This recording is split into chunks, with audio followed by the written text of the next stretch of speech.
Tonight we have an interesting topic. Considering the current situation, I think quite a few of us had a lot of time to think and time to spend with ourselves, maybe more than we would have liked. And sometimes we also notice that thinking is not always the best way to help ourselves. So today we're going to talk about the thought, or the power of thought. And we'll explore to see what you can do with the thoughts, if thoughts are enough, if thinking is one of those most important qualities of the human being, so there is something else we can add to what we consider to be thinking or mind. And I'll take you through a very brief journey. 1 hour, we'll just have the time to raise some questions and to hopefully bring some answers and some practical advice. So let's dive in.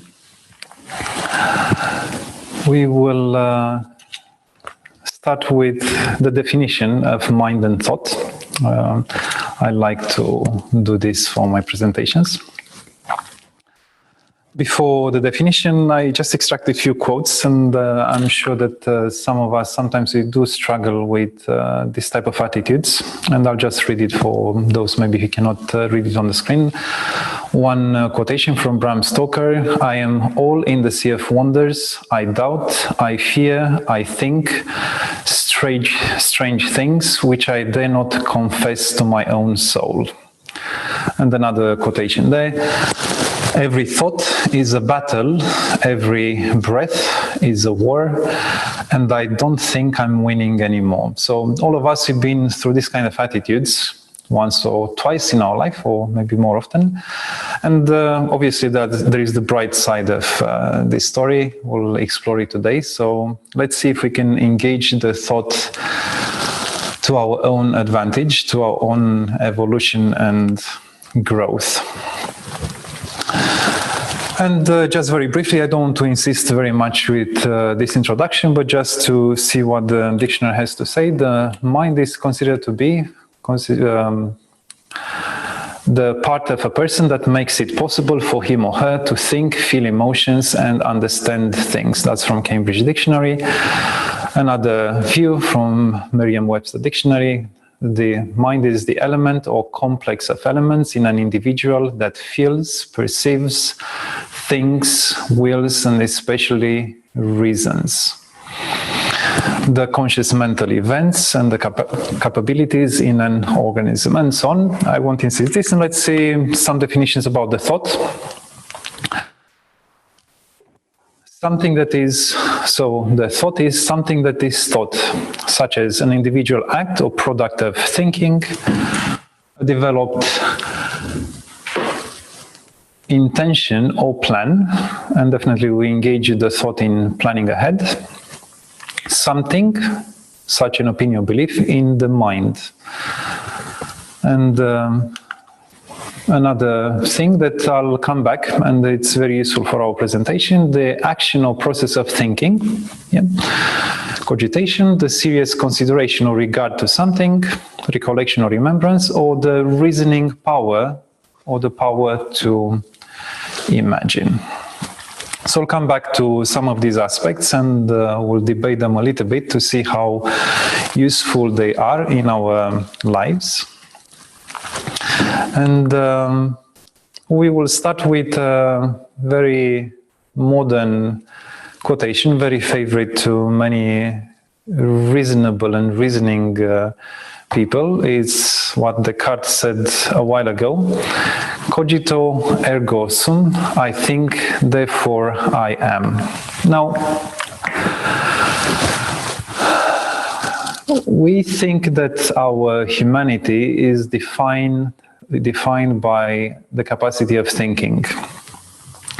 And in a way, it's very true. So definitely the fact that we can engage our thinking and we can recognize ourselves as individual, we can plan ahead, we can recognize the individuality, we can let's say, create and plan a future, we can communicate and so on. It's the quality of a human being, is the capacity of a superior being on this planet, and we are very proud of it.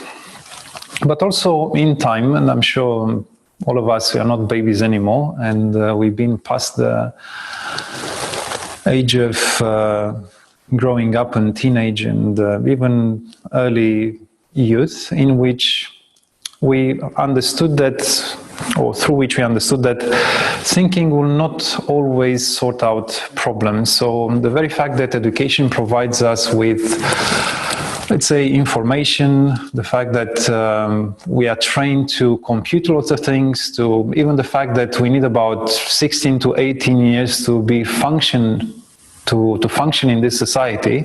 We need so much information to learn, to read, to interact with technology, to interact with the others, to understand each other, to learn languages and so on. There's a lot of emphasis in the mind. Most of our education through school, high school, university, even young age, is to develop a certain capacity to survive society. But this is only part of our life experience. So the function of the mind can give us just part of our human experience. And just to add here very simple things like emotional intelligence. Yeah, many times we think a lot, and when we get in trouble, thinking will only amplify the problem. Sometimes we go in circles, and when we keep going and revisit a trauma, we revisit a breakup, or we revisit a conflict from the previous days with our colleagues at work. And it seems that even if we are intelligent, and no one doubts that, and I don't offend anyone, we do have a lot of intelligence and we did acquire a lot of information to function in this world. Nevertheless, thinking the way we know it, and again we'll explore this concept, it's not enough to provide a harmonious life, to provide something that brings quality in our life. It's part of it. And when we feel good, it seems it works. But when we're troubled, when we're conflicted, when we have a lot of kind of repeated and vicious cycles in our heads, it creates even more damage that it brings benefits. Now, let's see, except thinking, from a yoga perspective, some of you, I'm sure most of you are in our courses, but at least for some of you who may come across this information for the first time, this is a very simple explanation of the human being, not only as a mind being, as a human thinking, but also as a more complex being made of a physical body, of an energetic matrix which keeps the entire body alive, of a mind, the reasoning mind as you know it, which is the subject of our talk today. And here in this structure that we have, also called the aura, we include also the emotions. So it's a mind-emotions complex, which is a very dynamic one. We think, we feel, many times the two of them are in connection. We cannot say that you think very agitated in a we have a very relaxed emotional background. Many times, so all the time, the emotions and the thoughts are very much connected. And for those who studied a bit the aura, you know that also is reflected in a certain change in color patterns and energy flow through this third body. And then we have a superior intellect, which is the one which gives us superior understanding, a certain type of intuition, intelligence that is normally escapes the inferior of the reasoning mind. And then we also have a blissful nature, the one that can feel rapture in front of the sunset, the one that exists there, full of bliss when we do not think. And is something that in our society, which is so rushed and so full of unpleasant surprises, it's very little accessed. And then even less known to our modern life is our last structure, the self, or the one which observes everything, is the I, before the M something or do something is the one which always participate.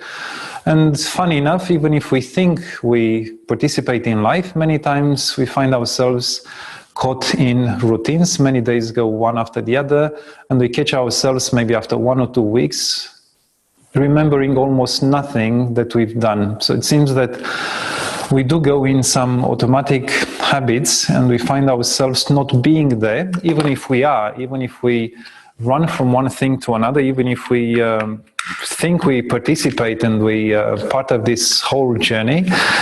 When we draw a line after days or weeks of life experience, is very little left. We can say that those experiences are very little meaningful to our life or to our soul journey. So then the question is, if we're so intelligent and if we have so many things that we can sort out and understand and so on, why life seems to kind of slip through our fingers and we find ourselves in these loops of unconsciousness.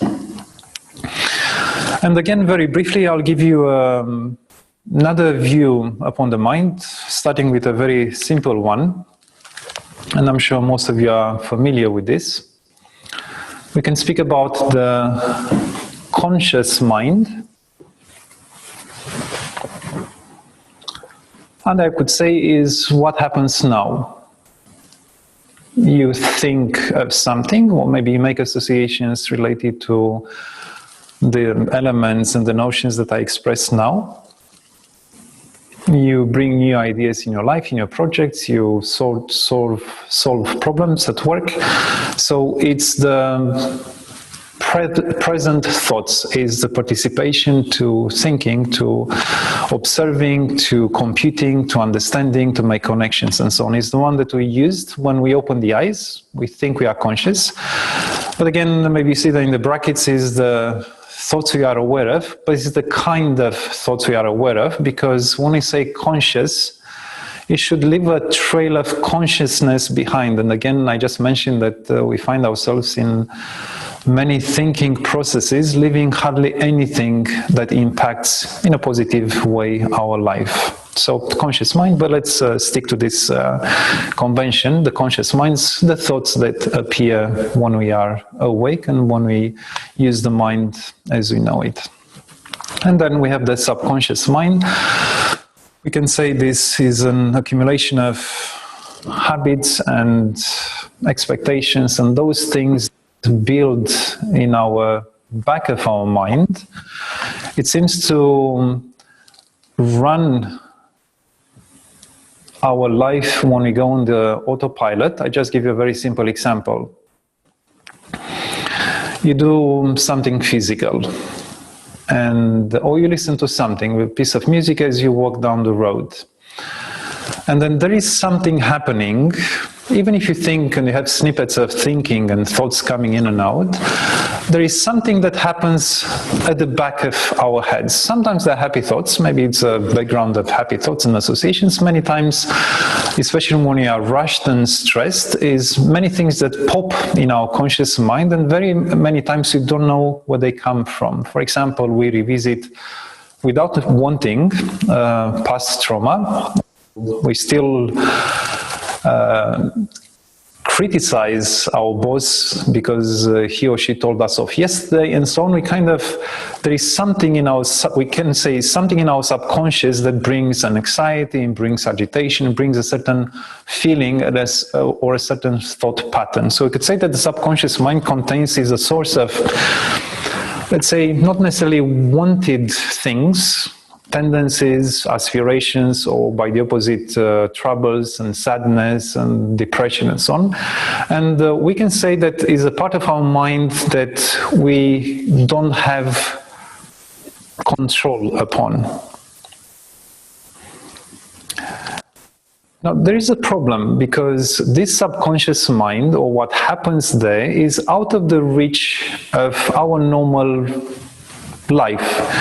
And especially when we are troubled, it seems to take hold of our conscious or awake time. The subconscious mind also gives us, in the moments of daydreaming or in the moments of sleep, will give us a lot of dreams, unwanted dreams and nightmares and a lot of agitation. That definitely is not maybe what we would like for our life, what our life would want to be. So this is another part of our mind which is somehow outside of reach, and we'll also give some solutions and see how we can expand and to take hold of this resource of our mind which is not accessed in normal conditions consciously. And then there is another part of the mind, we can call it the unconscious mind. We could say that is all that potentiality that is not used. To give you a very simple example, we need to study and we are a little bit distracted. Maybe we need to prepare for a text which is in 3 months' time. Our friends are calling, or we want to search something on the website, or watch a cat clip on the YouTube. There is many distractions. It seems like we cannot engage our mind efficiently because we have so many other things. By the opposite, it's 11 o'clock on Monday morning. At 12 o'clock, we need to present a project to our mega boss at work. We have a lot of motivation because our job depends on it. And all of a sudden, our mind computes and works 10 times more efficient.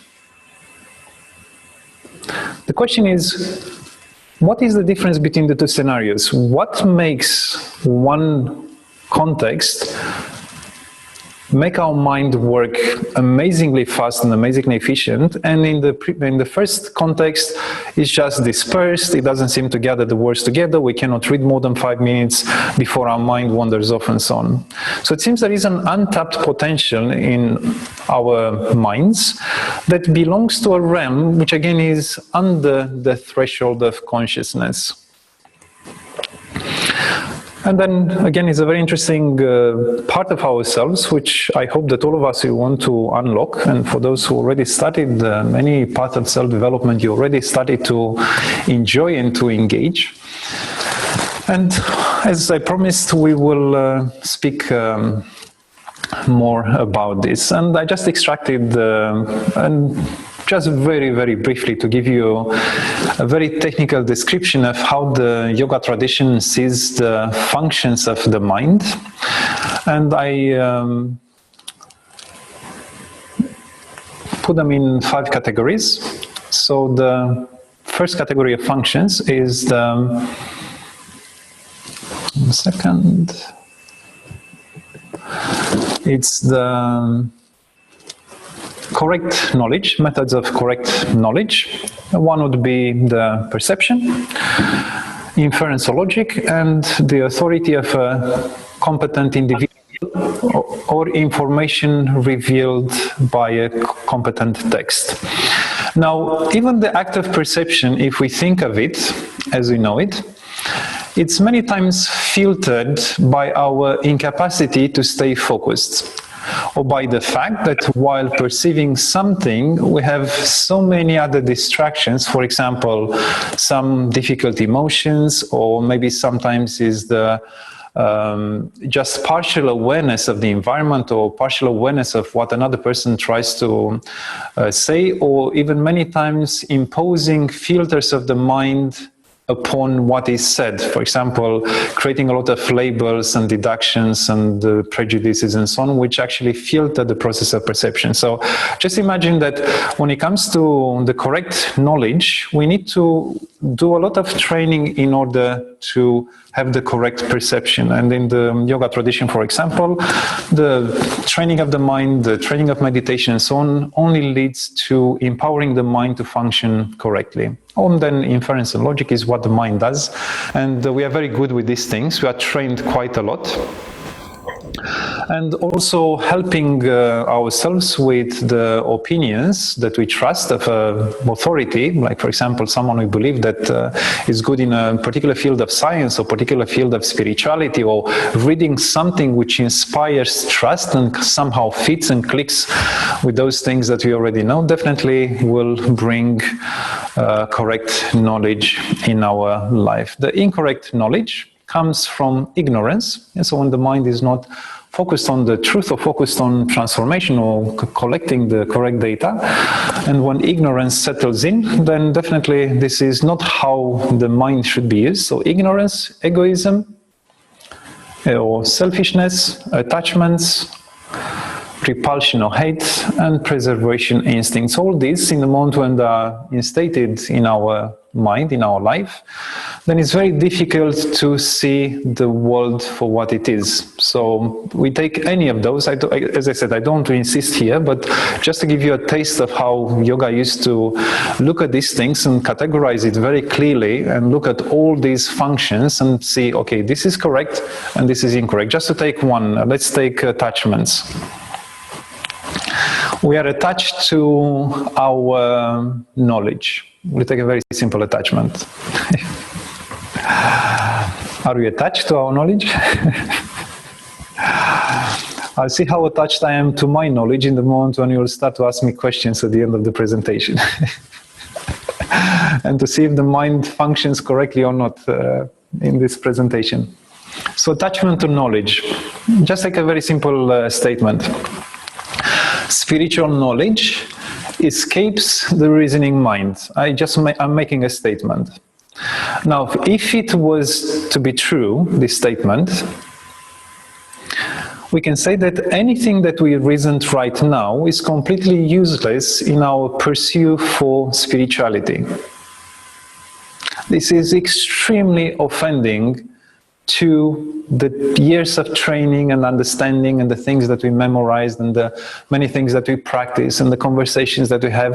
And someone comes one day and says, attachment to your thinking and to your knowledge is useless if you want to progress as a spiritual person. And I'll just give you a very simple example. The threshold from the things we know, the accumulated knowledge that we have right now, is very far away, we could say infinitely far away, from the infinite knowledge which represents the universe, God, supreme consciousness, whatever you want to call it. So the question is, how can we make the jump from limited knowledge, from the limitations that we put on explaining the universe, to the infinite knowledge? Coming back to the statement.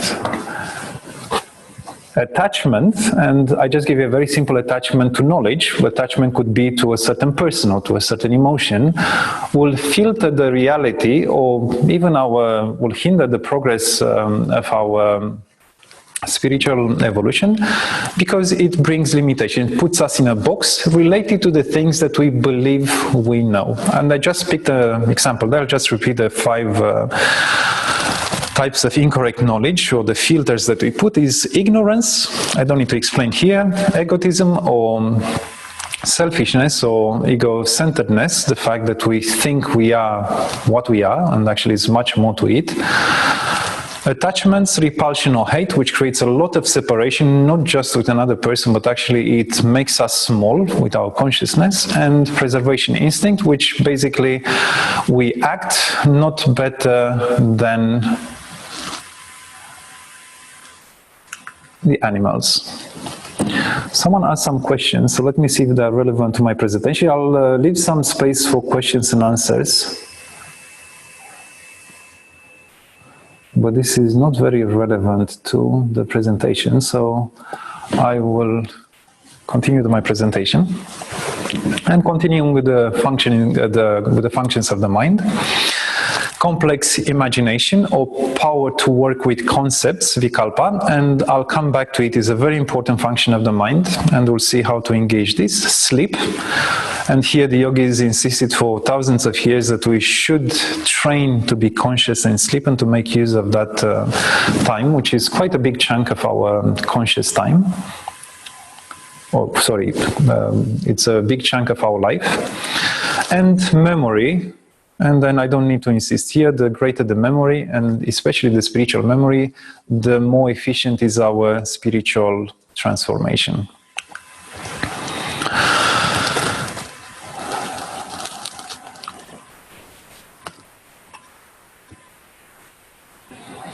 In our process of growth, we develop something called personality. For those who are part of the Yoga and Tantra course, we spoke about this structure when we spoke about the third chakra, Manipura chakra, the chakra of the willpower. And we said that in our evolution, evolving from instinctual beings, from people who just depend on survival on their mothers or parents, or just trying to stay alive, at one point in our development, and it happens maybe from the age 6, 7, when we start to develop our personality, and definitely much more visible in the teenage period, we develop our individuality, which means we start to think for ourselves, we start to define who we are. I am this, and I have already a certain knowledge. Is the time when we start to have some dreams of life. I want to be this, and I want to have a certain career, or I want to become this, or I want to acquire this kind of skills. And this personality is a great tool in our evolution because it pulls us from the unconsciousness of our instincts or uncontrolled desires, or this unconscious belonging to a family or to a society, into something that creates a path for ourselves. So nevertheless, the ego, the personality, is a tremendously important tool to define what we want to do in life. Together with the development of personality, we also develop the reasoning mind. Around this time, after the age of 9, 10, 11, and as we grow up to the age of 17, 18, 20, we develop a very clear personality and a very clear set of principles of life. We know exactly what we want, and this is the famous battle between the generations, when you know exactly what you want. The grandpa and the grandma and your parents shouldn't tell you what to do because you know exactly what you want to be and what you're going to become. So the ego and the personality is a very important tool in our evolution. The development of the mind and the reasoning mind also is very important because it will provide us with the necessary data for computing the surrounding world. So we can say that the mind is this supercomputer that analyzes all the inputs, all the stimuli that come from outside, puts together fragments of information, will somehow make sense of what happens with our life, how we step forward, what we want to achieve, and using the past experiences in order to progress. So definitely the mind is a useful tool. But at the same time, as we grow and as we start to engage with people and we start to have meaningful relationships, also we start to observe that the ego and the mind in this context starts to become a limitation and the separation from a more genuine connection. So even if it's such an important tool, we need to understand that the ego and the mind are only a tool. If you remember the previous slide, when we put the 5 bodies together with the self, we can only say that the mind is a fifth of what makes us a human being. Hence, the mind and the ego should be used for what it is meant to be, an interface with the outside reality. And when we start to believe that we are only the ego, I am, and then I'm an engineer who does this and this, and I'm so proud of my achievements, and you shouldn't tell me what I think because I know that the reality is like this, and I believe in science, and I believe in spirituality in the way it is, and so on. We create this almost virtual reality of our life. We believe in this thing that we created with our, I would say, very limited experience, with just maybe 15, 20, 30 years of our life. And this creates a certain limitation for the further development. So in the moment when we start to give the mind and the ego a bigger place in our life than what it should be, then is the moment when we stop our evolution as human beings. Now, luckily, together with the development of personality in the mind, we have those amazing experiences when we start to feel love as a result of our soul development. So feeling in love, or being in love, or falling in love, starting to have intimate relationships, starting to understand and to appreciate the meaningful relationships that we have in our life. For example, we start to give enough credit to our parents, we start to appreciate friendship, we start to really give importance to the relationships, gives the heart together with the mind, a very important place in our life. So luckily, together with the development of the ego, we also have a development of a deeper sense of ourselves. You could even say that our soul starts to awaken, or we start to understand that we are more than just the mind. Those moments of being in love, those moments of crazy, I don't know, randomness of love and daring to do new things and having the courage to experience, to open up and to allow another person to come in. Now, all these things show us that our life is not only defined by the things that we already know, it shows us that there are many things we do not know, and actually this unknown can provide us with a lot of excitement, possibility to grow, possibility to develop, and so on. And I found this quotation there. I don't know if you see them on the screen. I included a few quotations from different people. Success is a lousy teacher. It seduces smart people into thinking that they cannot lose. Yes, Bill Gates. It's not my favorite personality. Still, it reflects a lot the reality of the ego. And let's move on. Just a few more things that the ego creates in our life. The normal thinking, the way you know it, creates a lot of troubles, especially in the moment when we are not able to put our mind to work, and we let the mind run amok, and we let the mind run in bushes, or just chase things that we like in various moments of the day. So definitely a scattered mind and scattered thoughts just means a huge waste of energy. And remember that we use about 20 to 25% of our energy production in the brain. So just imagine we work so hard to create energy in our being, and then we scattered it on a huge amount of unnecessary thoughts. This scatteredness is like listening to maybe 20, 30 radio channels and skipping between these radio channels. I come back with this example in a minute. And then basically not understanding anything. And for example, I find myself, and I'm sure that for all of us, we can say that is an interesting exercise. Let's do a 10 seconds experiment.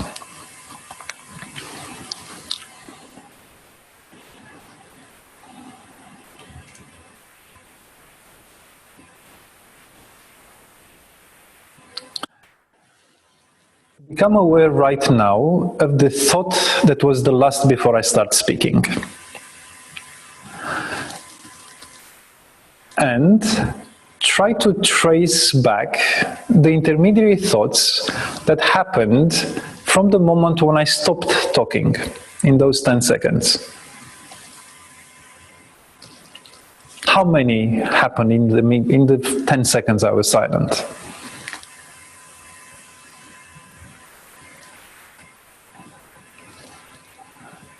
Quite a few. For me, it's interesting. It happens sometimes when I do meditation. I'm there and I'm meditating, and then I find myself in a completely unusual space or place.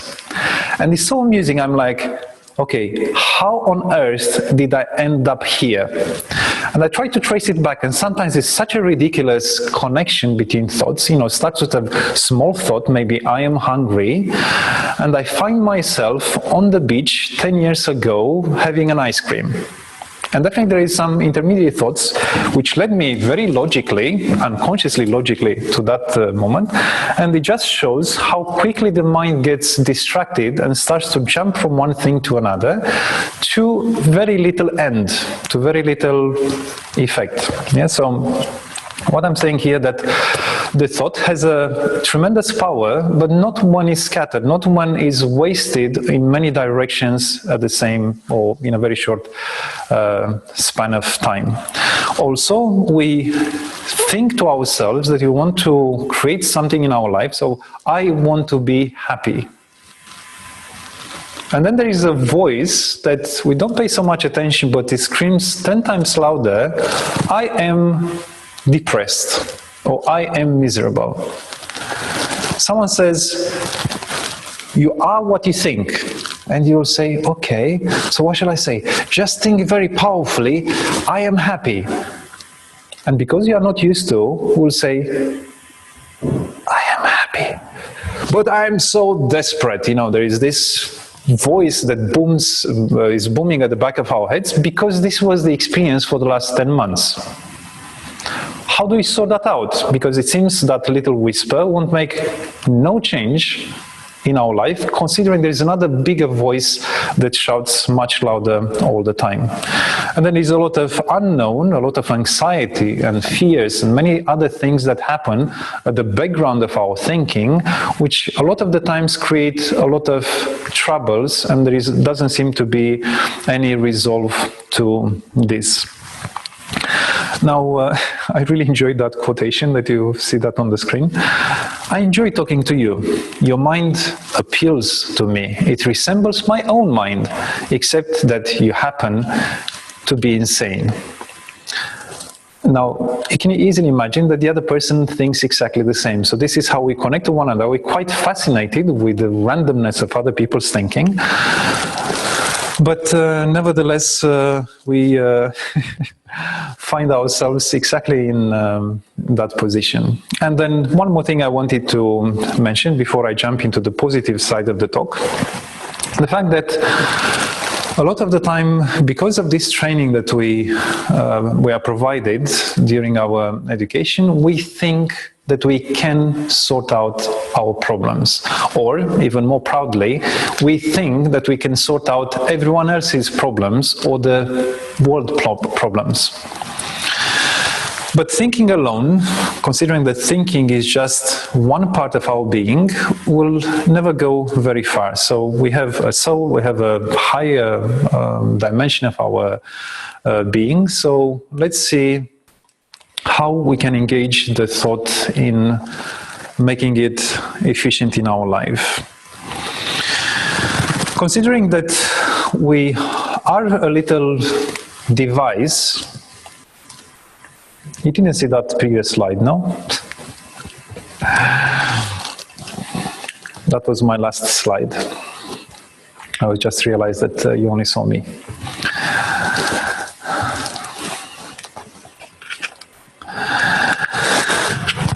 So,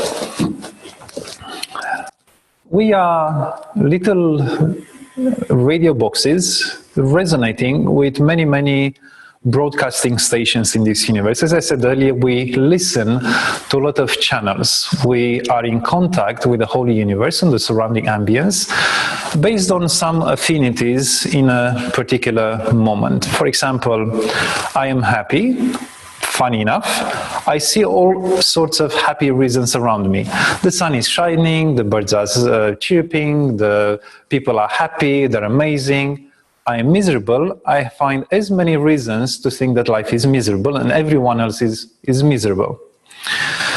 Now, depending on the channel that we listen to, we create our own reality. Now, again, it seems to be random. It seems that we need to make some effort, so we need to be in an auspicious context to feel happy or to feel optimistic and so on, or we need to make an effort to meditate or to let's say, motivate ourselves to be positive and so on, in order to be there. By the opposite, in the other side, many times happening unconsciously, I find myself being a little bit blue,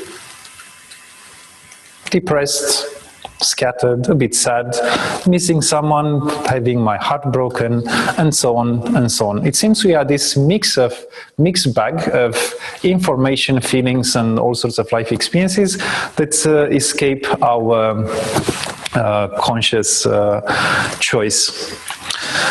Now, in order to make our thought and our mind efficient and helpful, we need to learn to listen to a channel which we choose that is beneficial for us. Now, definitely we cannot jump from complete randomness and scatteredness of the mind to an amazing efficiency in tuning and to choose a particular channel to listen long enough overnight. For example, by meditating for 5 minutes or 10 minutes every day upon the meaning of happiness, or paying attention in the moment when I meet my lover, what makes me happy in the presence of such a wonderful person, will teach me in time that I have the freedom to choose these states in any moment of the day. So even when I'm in a boring board meeting at work, I can still choose, instead of boredom, a state of relaxation, or a thought of happiness, or even composing that amazing romantic poem for my lover in the moment when I'll access my smartphone after the meeting, and so on and so on. No one stops us. But in order to do this, we need to, let's say, learn how to engage the thought. Now, a practice of meditation and training the mind is very important, and I'll go through with some practical advice. So basically, the mind and the thought is the tuning button for the process of connection with a particular energy source, or a particular emotion, or a particular field of thoughts from the universe. It happens naturally in the moment when we have a great interest. For example, we are a researcher who wants to cure cancer. We have a deadline. We know that humanity only has another 20 years for curing cancer, and we are very much engaged. We're very passionate with this. What means my thoughts are constantly, maybe sometimes not in the best way, focused upon solving out the problem. Sometimes we bring some troubles because our research is brought in our bedroom, and maybe we think of cancer-solving problems in the moment when we make love.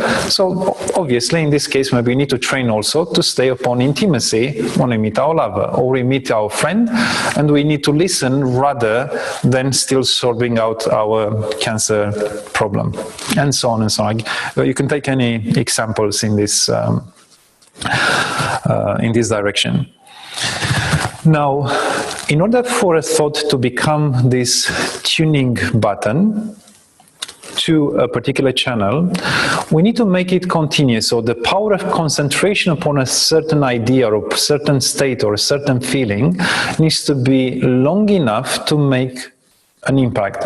And the easiest example here, you tune into a channel that you like, and I bet you that you'll not change it after 3 seconds, or after a second and a half, or after 5 seconds, or after 10 seconds. In order to make sense and to really enjoy that particular program, you listen for at least 10 minutes. Or you listen at least to one full track, at least 5 minutes, which means for the duration of that listening, you will have the chance to bring something nice in your life, to bring some enrichment in your life. Maybe it's pleasure coming from listening to music, or it's new information related to the presentation that is conveyed by the presenter, and so on and so on. Or maybe simply enjoying a movie. I presume that when you are in a movie theater, you'll not think of work, especially if the movie is engaging. Yeah, so just imagine you sit there watching, I don't know what you like, Lord of the Rings. Yeah, it's the action is there.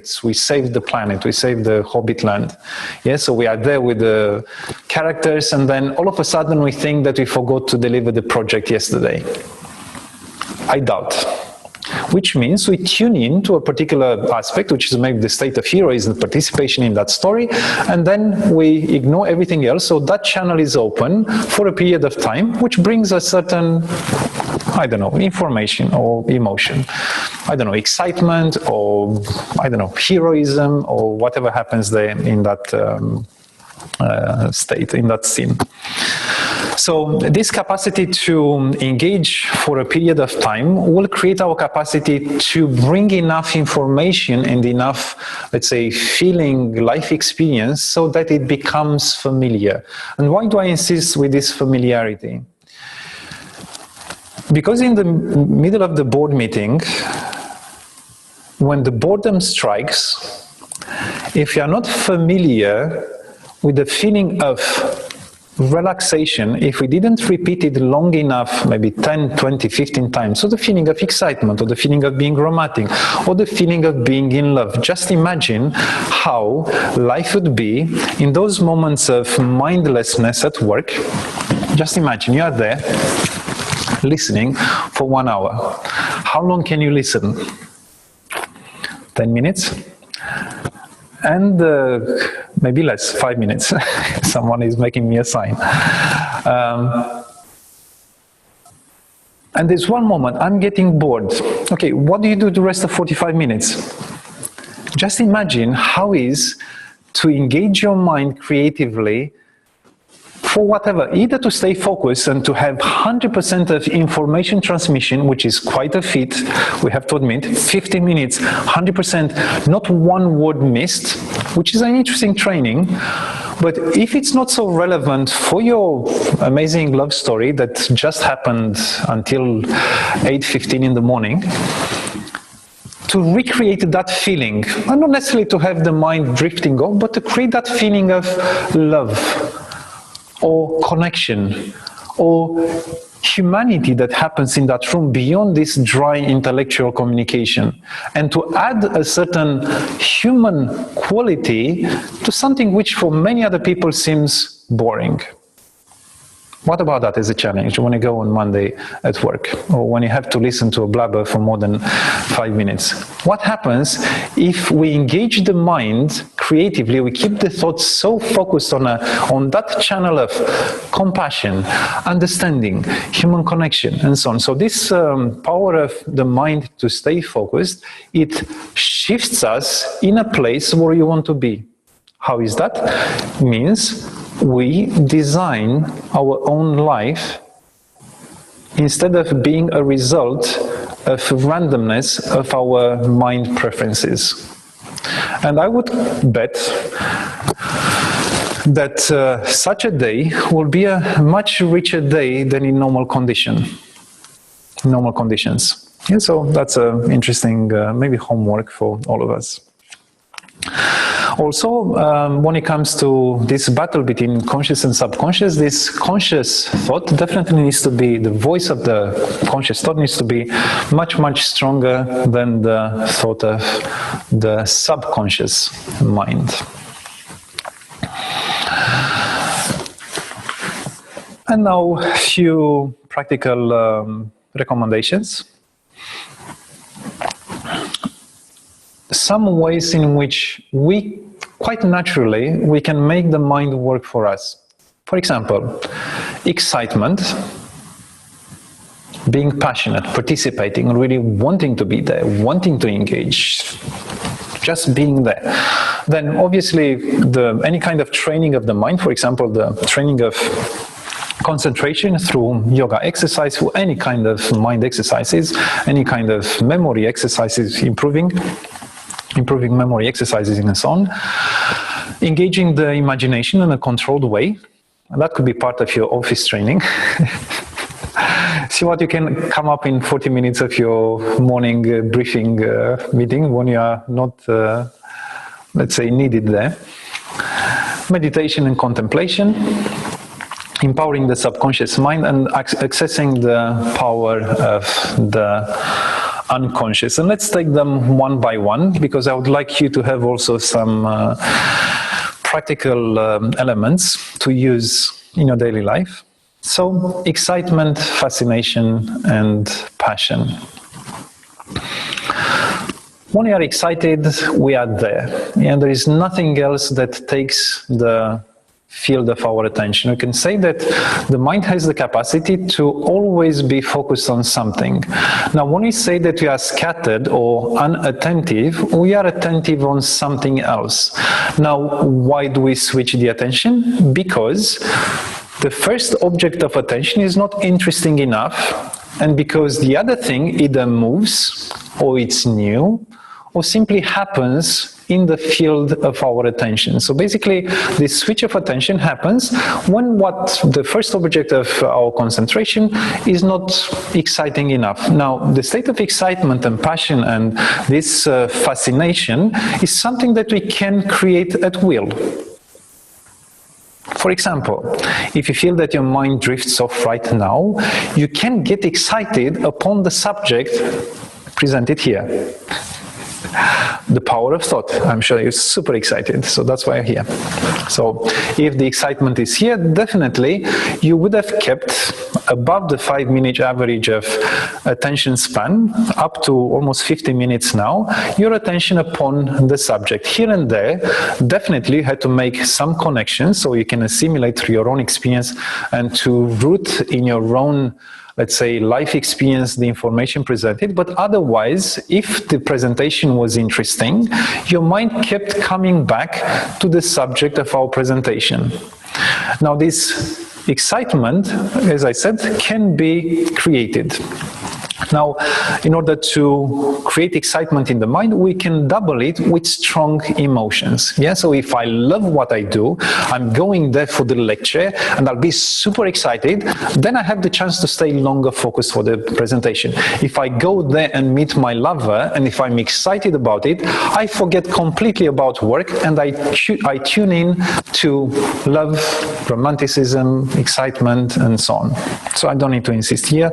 And then children naturally do this, especially when they have an empty mind. They don't have already the filters to judge, to label, and to put the toys in a corner, but rather to play with them and to find amazing ways to find new ways to play and to discover. Then we can learn quite a lot from this amazing excitement we find in our children or the children of our friends.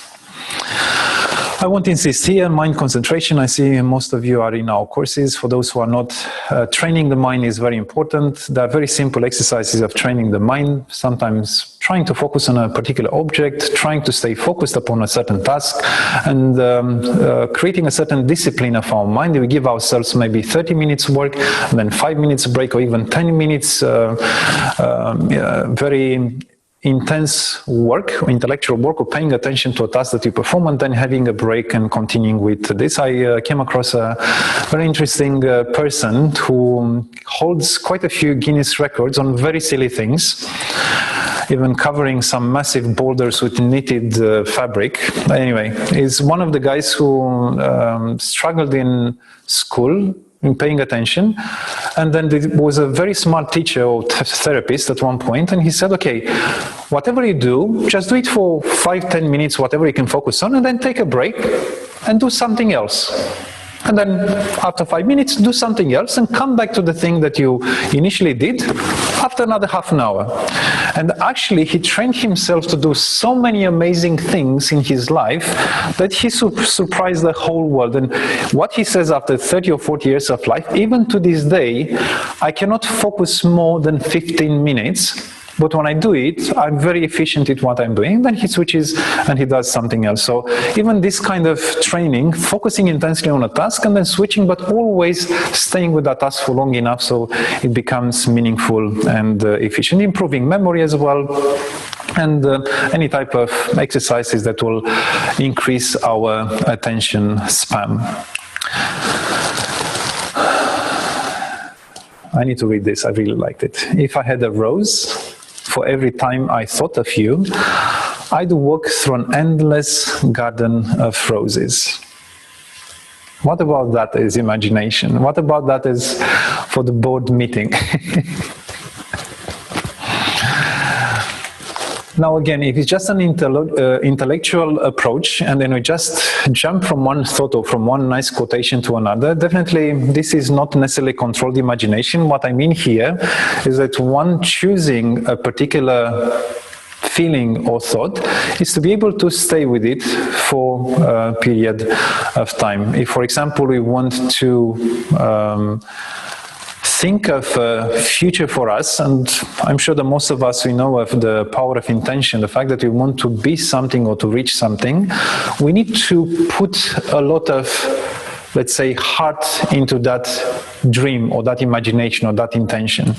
Yeah, so this type of controlled imagination will act like a magnet for future realities that we want to attract in our life. Those who already understand the law of resonance, we understand that the more we imagine a certain reality, the more we'll bring it closer and closer to our own reality. Yeah? So we become that we think. And if we know that, I'm sure that all of us, we want to think in the highest terms of ourselves and of our lives.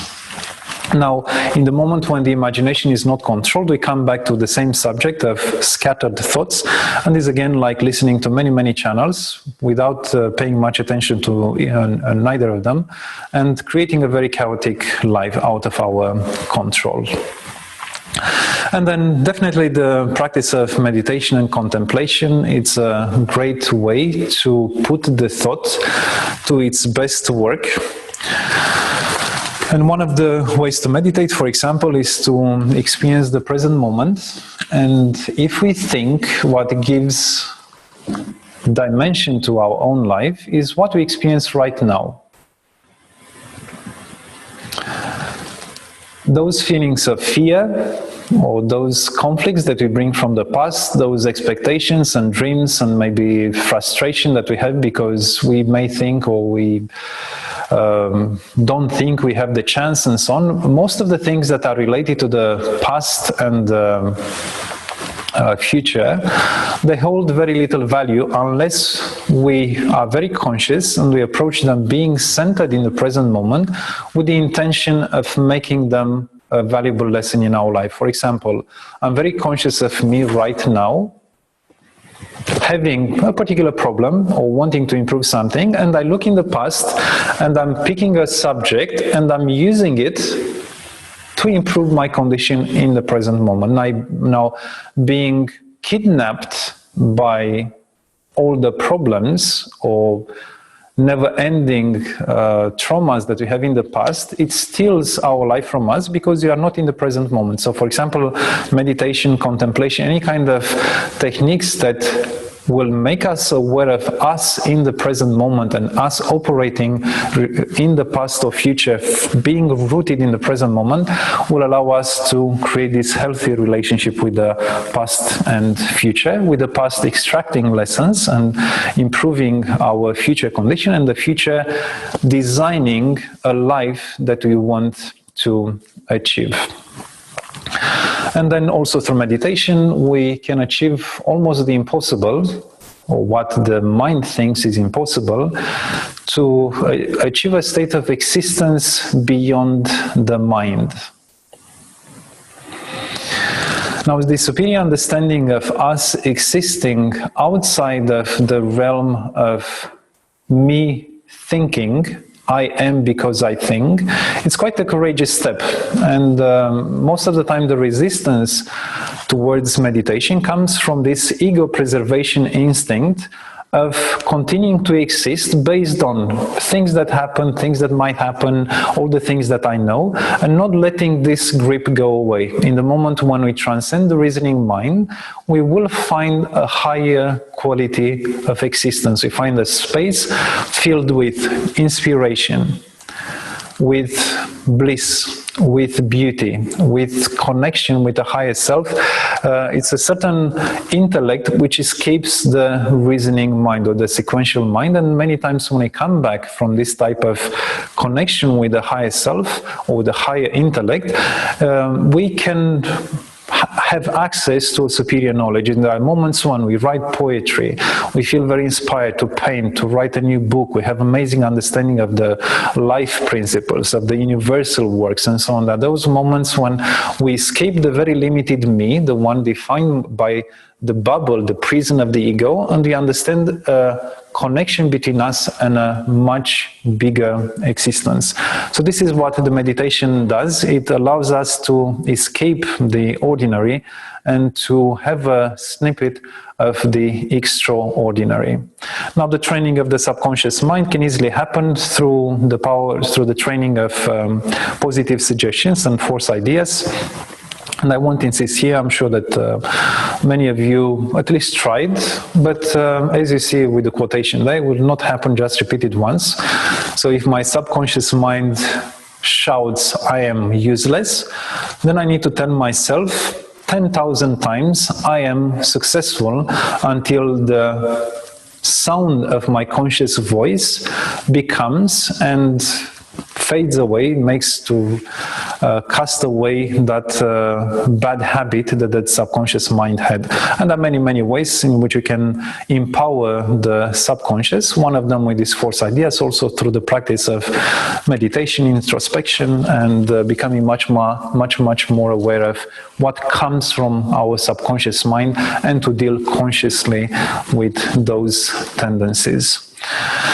And this unconscious mind can obviously be explored in the moment when our consciousness expands from the size or the capacity that it has right now, and starts to dive deeper and deeper to the source of the thoughts, to the source of inspiration, to the source of, you could even say, the self, first going through the discovering of the soul, the fact that we are not just the mind, the fact that we are much more than just a thinking being, we are a human being with a heart, with a soul.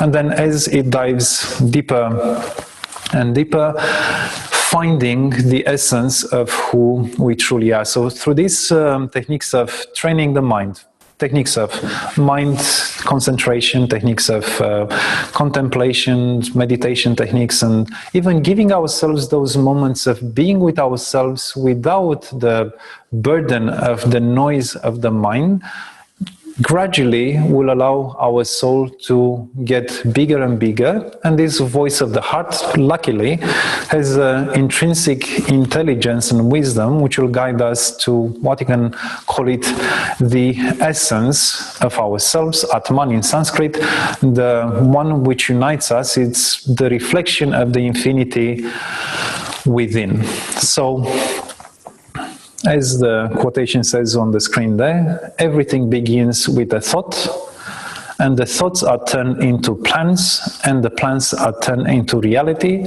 So it's very important what we think. We shouldn't disregard the activity of our mind, thinking that, okay, I can think now positively and tomorrow I think negatively, it doesn't matter so much, because in order for our destiny to unfold the way we want, then we need to make the mind do our doing, not what the mind does by default, and by this randomness of this collection of habits and other things. Now, as I promised, is your time to ask questions.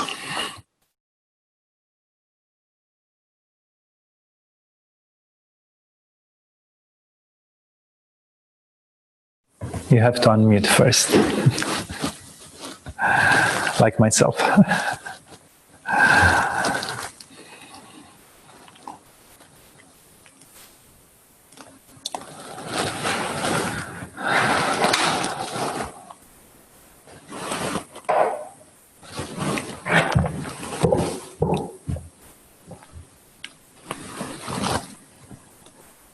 Hi. My name's Claire. I thank you for the talk. It's left me with a lot to think about, and I was wondering if there was any connection to energy levels, where you were talking about how you can focus your mind and choose how to feel and the sorts of things that you can get up to. I feel like there's definitely something to do with energy levels as to how much you would be able to focus and channel your mind to certain things. Yes, definitely. According to, let's say, our predominance right now, there is a certain influence on the mind. Just to give you a very simple example, let's presume you didn't eat since breakfast, and now your sound makes the specific noise that the dinner should have happened an hour ago. And because of the energy level is related to survival, the thoughts and the mind content will trail or will be focused towards eating and making dinner and just this normal basic needs of life. Now, for example, when the stomach is full and then you are relaxed, the instincts are fulfilled, and then all of a sudden you are relaxed and you don't have to rush anywhere, and is your beloved next to you, your energy level already shifting to the person next to you, let's say communication, heart connection, love, intimacy, and so on, then definitely based on those feelings and that energy level, what is in your mind clearly reflects that energy level. Now, if you meditate and then you raise even more the frequency of your consciousness, then the thoughts that will appear, even if they're not necessarily needed, but the thoughts and the inspirations you have during a meditation upon the silence, or during a meditation with a mantra, during a meditation with a higher state of consciousness, will reflect exactly that energy level. So depending on where our consciousness is in a certain range of frequency, the mind will have a very particular thought content.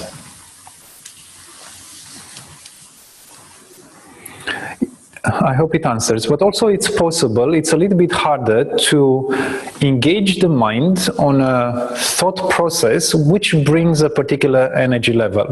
Now, if the mind is agitated, it's very difficult, but for example, if you think and you remember a beautiful quotation, or you remember that you had a meaningful discussion yesterday about compassion, in a moment when you feel agitated, where your energy level is quite low, if that thought is very powerful and stays there, will create and attract in your emotional and energy level the same equivalent frequency. Thank you. Now, it's part of the Jnana Yoga, is the yoga of knowledge, the training of the mind. The mind can be a very powerful tool, but we are not trained to use the mind as it is. The mind is only used as a storage and accumulator, and many times left astray. And there is a path in itself, the training of the mind, so we can reach any energy level, any conscious level. That's one journey. Now, many times we need to kind of trick the mind to give us a break, and then we reach a particular energy level, and then we address the mind again. Just to give you a simple example, I feel very troubled inside. As a result, my energy level is in a particular place. If you know about the chakras, let's say I have a great agitation on my third chakra, a conflict that happened at work. All the thoughts associated to this energy level are criticizing, self-criticism, shouting, being afraid, whatever happens there. Now, the mind itself will not be able to help you in that moment. Now, there is another way to do it. So if the mind cannot help, I can trick the mind, creating another state within, which means I call my friend and I will tell him or her, look, I have a problem. In that discussion, in the first 3 minutes, your friend makes you laugh, which means, based on some information exchanged and a certain trust that you have and a certain affinity and a certain openness with your friend, the feeling will change to humor. Already a harmonious attitude or feeling. Now, after 5 minutes of laughter, so the feeling is a positive one, when you look back to the problem that was right there just 5 minutes before, it's gone. And your thinking is lucid, you can process that particular problem, or if you don't have the help of a friend and you're familiar with maybe some meditation techniques, you put some nice music in your head and you remember, you connect to a particular beautiful positive state that you already had in your life. You elevate your consciousness and your feelings and emotions. And again, when you finish your 5, 10, 15 minutes of meditation, your mind is in a completely different spot. So definitely it's a clear connection, and that's why there's so many methods to work with the mind. Sometimes you cannot approach the mind if it's troubled, then you find another way in. You'll work with suggestions, for example. Like when I find myself troubled and started to criticize someone, if I remember and I want to engage the mind, I engage my mind of being compassionate or forgiving. So I should forgive this because I have a lesson. So if the mind is lucid enough, can help. But if not, then you try another backdoor and you try to trick the mind in getting there. Why? Working with the energies, working with some emotions, asking for help, finding a inner peace, and sometimes even time itself will sort out the problem. You sleep on it. Then you regenerate a little bit. There will be some other energies that come in your system during the night, and you wake up fresh, and then you look back to your problem, and time itself brought some resolution to that particular problem. And then the mind, again, it's to a certain level of lucidity and positiveness. We can be smarter than the mind, I promise you.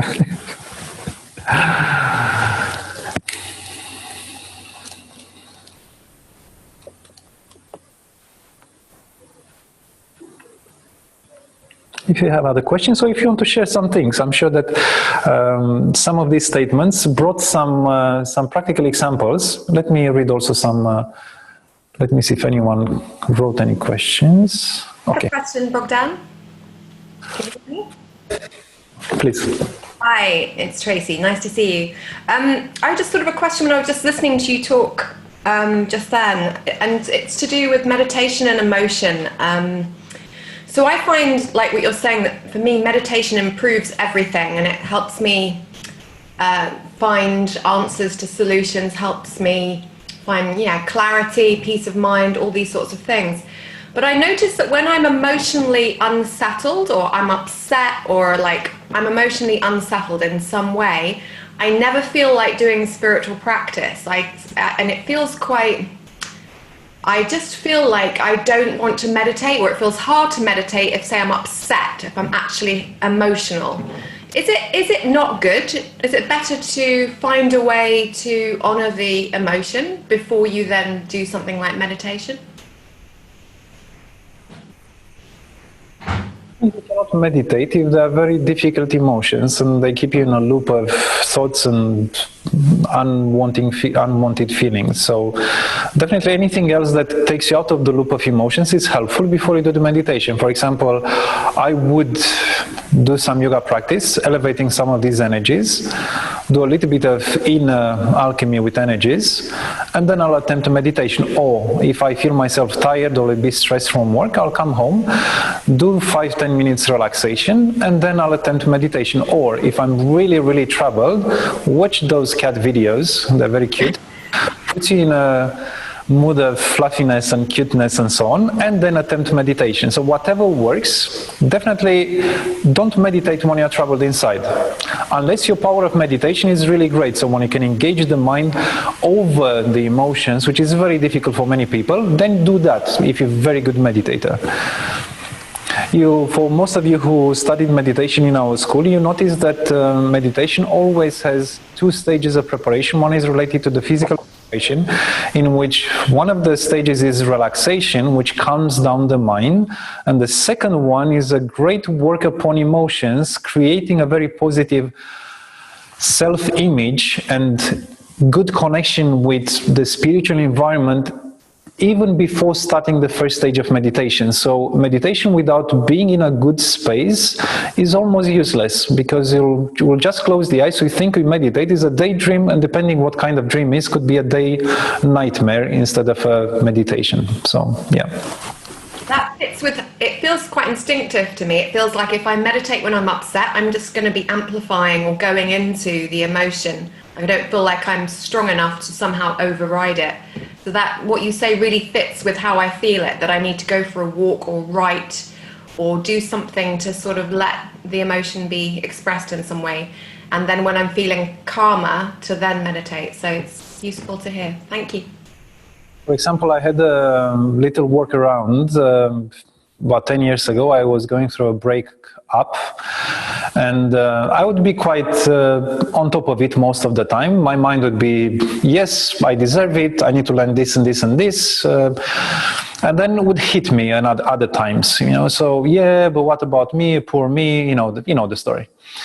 And I just noticed that I could not get out of it by myself. So when those things hit, I could find myself 10, 15, 20 minutes, half an hour in it. I could not escape it.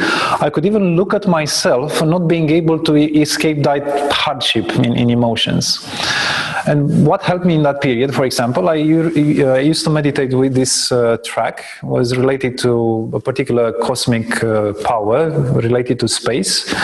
And I'll just put the music on my headphones and I'll just listen to that music, which created a certain sense of expansion and a certain sense of being more free.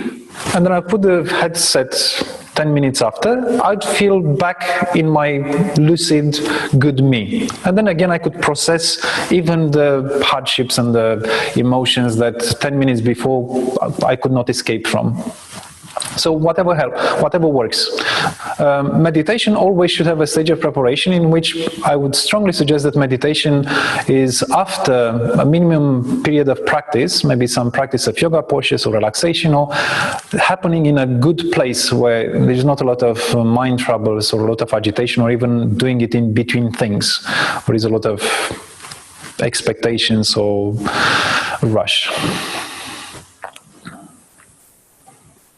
Some people can meditate on top of their emotions and can get themselves out from the emotions with meditation. So that requires a particular achievement in meditation. So it's not impossible, it's not the easiest thing to do.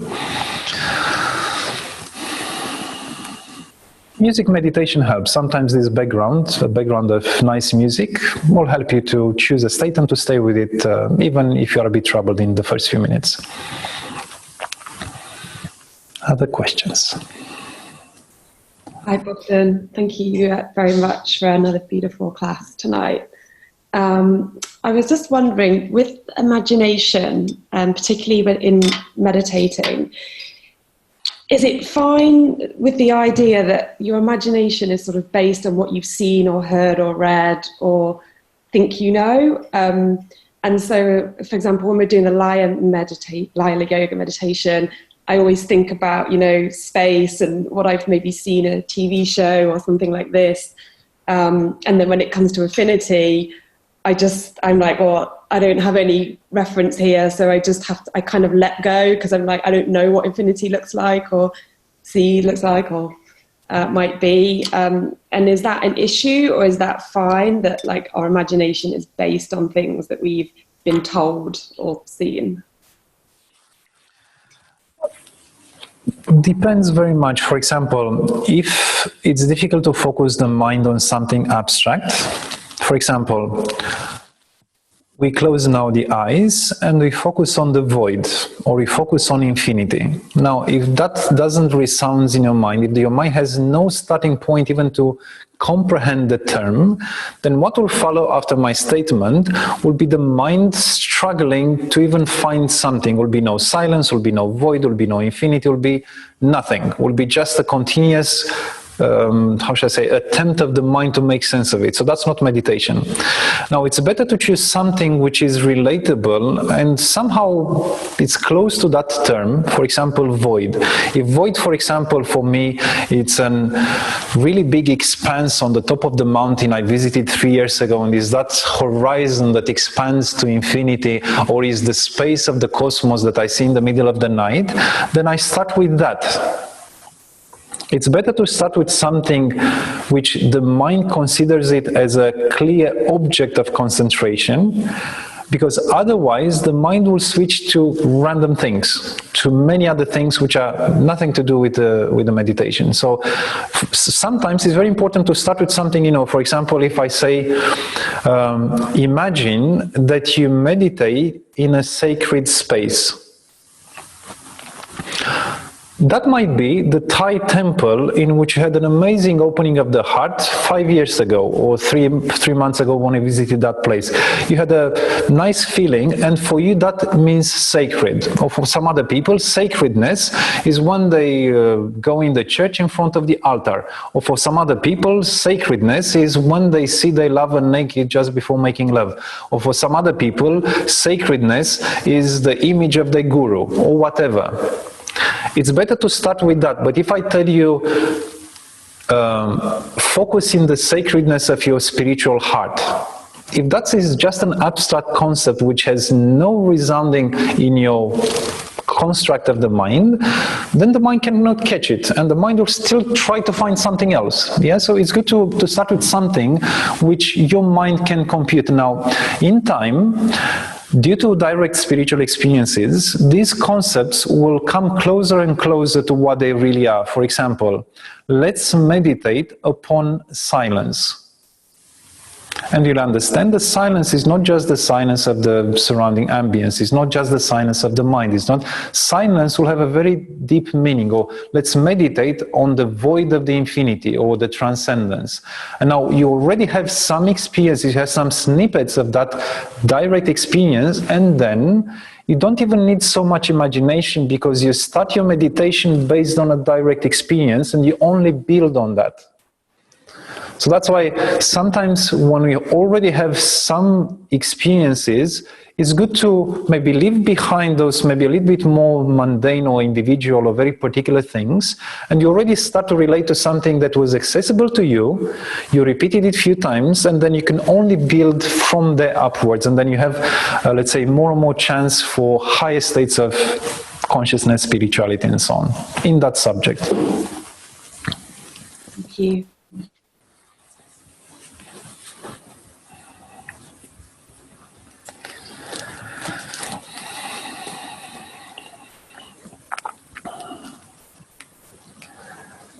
Great. So I'll give you the chance to ask a few more questions. I'm not rushing anywhere. So now if you are thoughtful, hopefully that's a good result of the lecture, the power of the thought. Your thoughts are very powerful, and they go very deep into some meaning of life direction. So I'll try not to feel proud of myself, because that belongs to the ego. But do ask if you have more questions.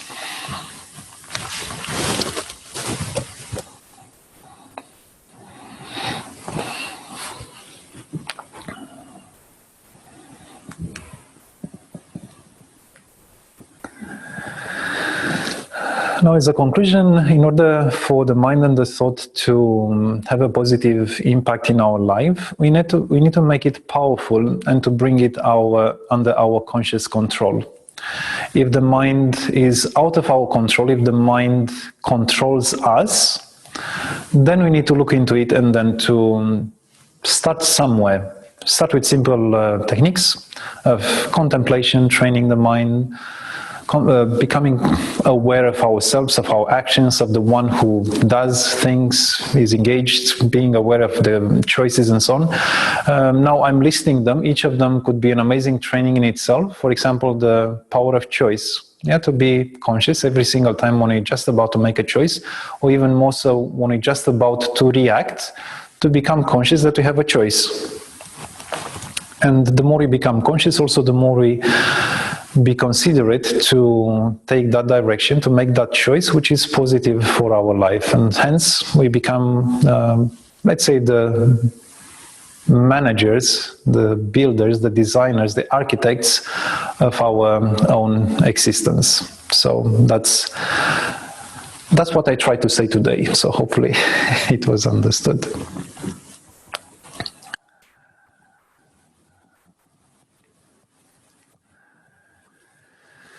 Great. So thank you for tonight. This recording will be available soonish online on the YouTube channel, probably a few weeks. We have a backlog of our webinars, and also will be linked on our website. If you want to go back some of these notions very soon, especially for those who are in the year 1 Tantra, we'll start to explore in much more depth in our chapter of Ajna Chakra. For those who are in the higher years, you can revisit. That will happen immediately after September. So I wish you a yes, Francesca. You caught me just before saying bye-bye. Can you hear me? Yes. Yes. Okay. So just so much to digest that I was like struggling to define a few questions. But thank you very much. That was really amazing. I had a question about the kind of work to do on the subconscious mind and the unconscious mind to then get to the point that you described as the superconscious. So kind of like, would you focus on each of them one first and then the other, a bit of both? Like how, what happens there in between, kind of working on your subconscious and unconscious mind, and then getting to the place of having the superconscious? It's just one word: meditation. Okay. Now, I cannot tell you, because I cannot explain to you with the reasoning mind, and you cannot understand with the reasoning mind. Now, the only answer that you can obtain is in the moment when you'll start to see that there is another function of the mind which transcends the thinking, let's say the sequential thinking. So this can happen, obviously, in deep states of meditation, in state of intimacy, affection, deep states of relaxation, and so on. It's that part of ourselves in which we can observe ourselves somehow happier, more connected with ourselves, yet not thinking. So I'm just going back a little bit.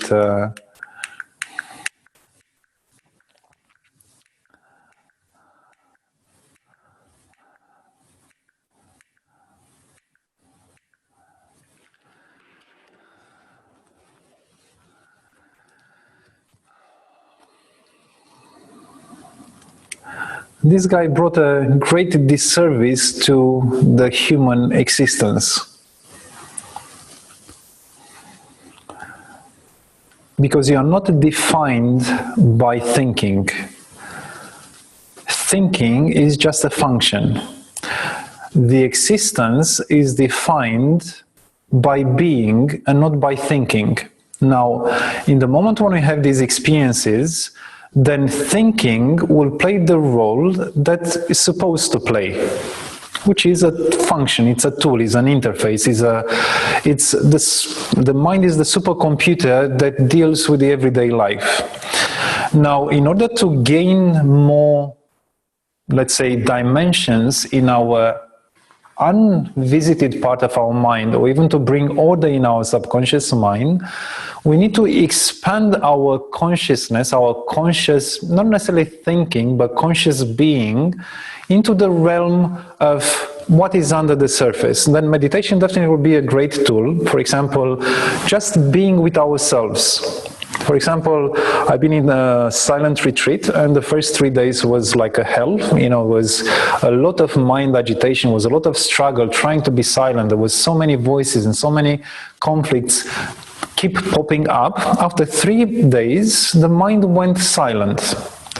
And I found a completely different quality of myself, not disconnected from the rest of my life, but rather consciously looking at my subconscious tendencies, of my past problems, of my history, of the big conflicts that's still haunting me just 3 days before, but this time understanding that those things do not define me as a human being.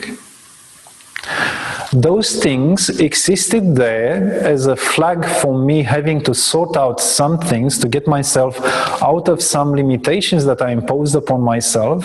Nevertheless, the quality of my existence was of a much higher degree. So this thing is a very superficial way of relating to ourselves. I am thinking is a very small part of my existence. Now, in the moment when I will start to experience the existence on a much higher, or I would even say when I think of subconscious and unconscious, at a much deeper level, then they will be revealed to us. Then we find the sources of thoughts, problems, traumas, past life experiences, soul calling, dreams, spiritual directions, inspiration, and so on. So the more we become aware of the true nature, and that amazing step happens in the moment when we discover our heart, in that moment, we start already to dive deeper and deeper in our subconscious, unconscious, and not only that, we become better human beings and more loving and more connected with ourselves, with the universe, with the others, but actually, we'll start to become more intelligent. Because these deeper parts of ourselves, the heart, the high intelligence, whatever you want to call it, brings a higher degree of intelligence even of the reasoning mind.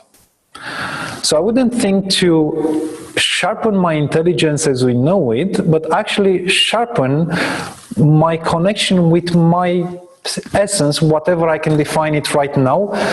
But what I'm thinking is what is beyond just the mind. So not just defining myself as someone who I think I am, but rather someone who I truly am. That collection of heart calling and that direction that I have to take as a human being. Yes? So you see, the answer doesn't stay in the mind, the answer stays in the heart, and the answer stays in a high type of consciousness, and then the mind will become super intelligent, super sharp, super efficient, super snappy, will do exactly what we do, will be able to connect us with whatever energies from the universe, will have a tremendous access to whatever happens in this universe, whatever happens in our life, whatever happened in our subconscious, whatever is still unleashed in our mind. That amazing, maybe 90-95% of our brain capacities in yoga and Tantra is called the paranormal powers, will become so powerful that we could define the reality as we walk on the path. We define exactly what unfolds in our path. The reality will be shaped by the power of our thought, but that requires a much higher quality of our consciousness, which again is not defined by what we think with the reasoning mind. It's defined with a higher quality of who we truly are.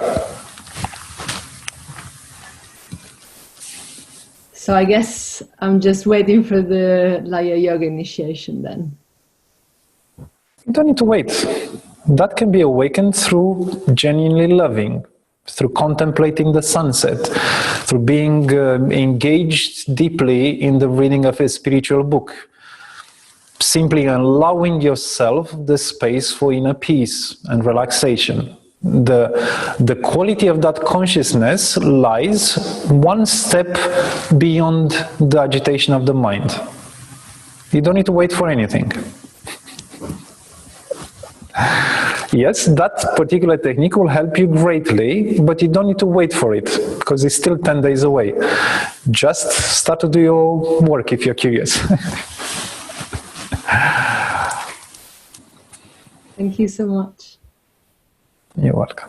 One more thing, actually. So in terms of what you said as an answer to the question, for example, would it be useful to try and change your daily language and kind of walk yourself out of saying, I'm thinking, I thought this, and just actually change that verb into something else? Because sometimes it's not a thought, maybe it's a sensation or is something surfacing from another part of us, right? So maybe changing the language a bit. Talking about the power of the subconscious mind, how to train the subconscious mind, I can share with you one of the most offensive replies to the question, how are you today? You know what is in my words the most offensive is when someone tells me not too bad. For me, it means I am bad, but not too bad. Now, that type of language, if repeated, if believed, creates a certain inner attitude. So, how are you today? Not too bad. How are you today? Not too bad. How are you in reality? That's my life. Now, how are you today, Francesca? I am very well. That's a completely different answer. Now, even if you don't feel like you are very well, you will answer 100 times today that you are very well. At one point, you will stop and ask yourself, if I do say that I'm well, at least let's not waste the time and I'll make myself feel well. But even the repetition, I'm fantastic, I'm very good. I surprise quite a lot of cashiers when I go to the supermarket. I ask them, how are you today? Or they ask me, how are you? And many times I say, I'm fantastic. And they look at me really surprised, because probably it's not an answer they hear very often. Because probably the answer they hear 100 times, 200 times, 500 times a day is, how are you today? Not too bad, which means life sucks. Yes, I do agree. Let's cry together. Let's do nothing and die unconscious. Sorry, I'm a little bit blunt. I exaggerate a bit, but just for you to understand the power of the language and the power of what we actually state with the mind, because what the mind states will affect what we think and what the energies stay actually in a particular moment of the day. So how are you, Francesca? Fantastic. Fantastic. But it does change something, it's true. Like I do feel like a heat in the body when I say I'm fantastic, actually. It does change. And why not? What stops us from being fantastic right now? So if I ask all of you, how are you right now? Fantastic! Fantastic! Now, just to share with you, just food for thought, you know, because we talk about the thought now. Just take a moment. Just notice yourself right now. Just go inside and feel yourself. Just now. Stay with me here.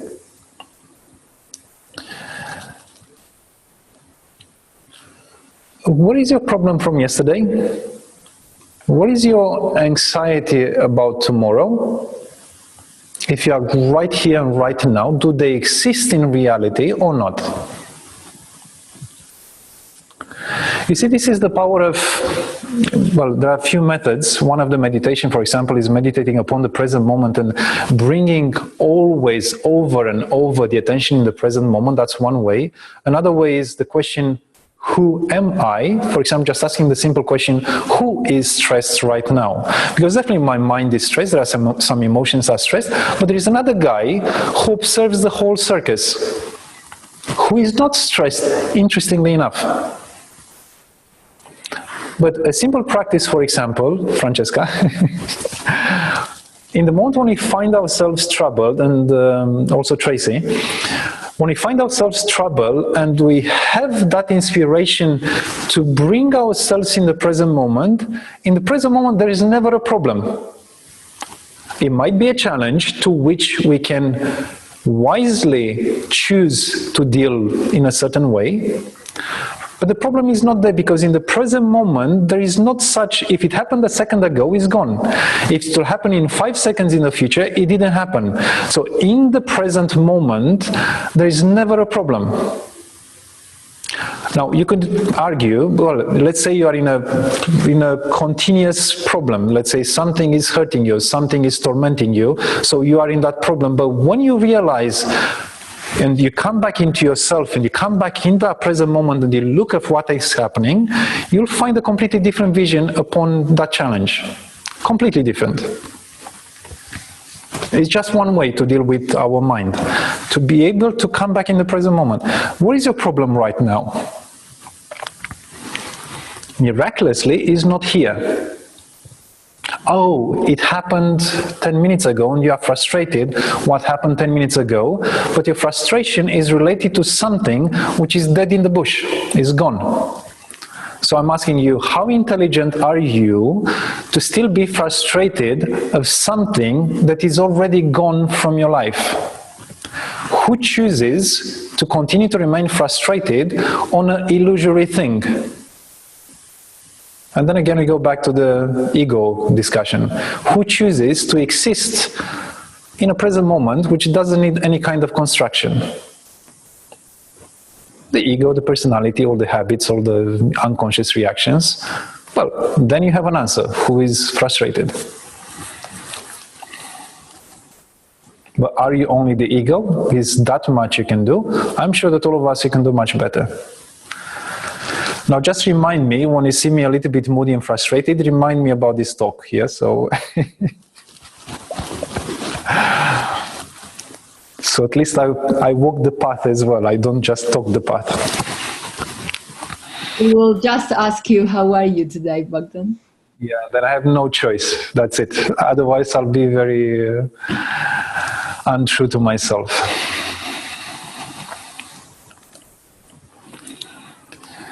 Interesting discussions. But you see, the quality of your feelings now have less to do with the intellectual understanding of the lecture and more to do with something that you feel deeply inside, which the mind can observe and process. And that is the higher quality of what we call buddhi, or the superior intellect, or what you can even call the soul, is the one which can take and process things to a certain extent that it becomes meaningful in our lives, and they stay with us. And there's one beautiful, and I stop my monologue here. If you were to think of those memories that are very fond to you, and they still seem to survive many, many years of your life, that those moments that touched your soul, that those moments when you fully participated there, when you really took the choice to be there and to be happy and so on. Everything else, that those things that only touch your mind, they're very ephemeral. If I ask you, what did you think yesterday when you ate your dessert at lunch? That's inaccessible, because it was not meaningful. But those things that really touched your soul stayed with you. And those are those things belonging to this superior intellect, or what you can call the superior power of the thought, or, yeah. Just to add to this as well, a gratitude diary. I started keeping one recently, and I was so surprised by how much I could write. You know, I thought, you know, a few key things in the day, people I'd seen, that I could write pages and pages, and it really surprised me how much you can be thankful for. Amazing. Thank you for sharing, Thea. It's amazing practice. Also, together with this diary writing, also a few moments of contemplation at the end of the day, trying to understand what happened to you throughout the day. What can you extract from a full day of 16, 17, 18 hours and to take with you as a soul experience into the next day? So that moment of contemplation, let's say, briefing your day and extracting the knowledge, and then the beginning of the day when you have the intention to do better. And even remembering that you promised yourself last night that you'll not repeat the same mistake, and you'll be much more conscious today when you know that you might be challenged exactly in the same direction. It's another way to do it. It's very much late, but this writing down definitely has a tremendous power. So thank you for sharing with us, Thea.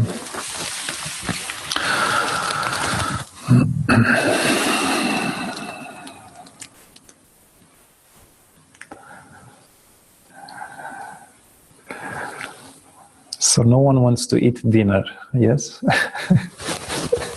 Your survival instinct is completely transcended, and now you are running on pure, superior intellectual food.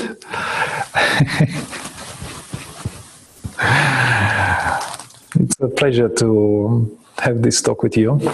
Initially, I thought it would be a little bit more intellectual, but I'm happy that we had the extra time and we dove even deeper into this subject.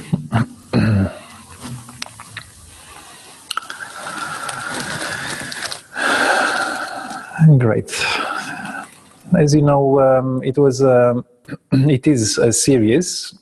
We call it a mini journey through the chakras. This you can easily imagine that it was an Ajna chakra, and then we have another one, another little preview on Sahasrara ahead for some people who just started the Yoga and Tantra courses. So next week on Friday from 7 to 8 we'll have a talk. I don't remember the subject, but there is a talk from 7 to 8, and if you want, for those who followed up this journey through the chakras, you have the crowning of the 7 lectures, and feel free to join it. So thank you for tonight. It was wonderful to spend time together and to see your beautiful faces, or even names, and some very old friends which bring a lot of beautiful memories. So thank you all tonight, and I'll see you very soon.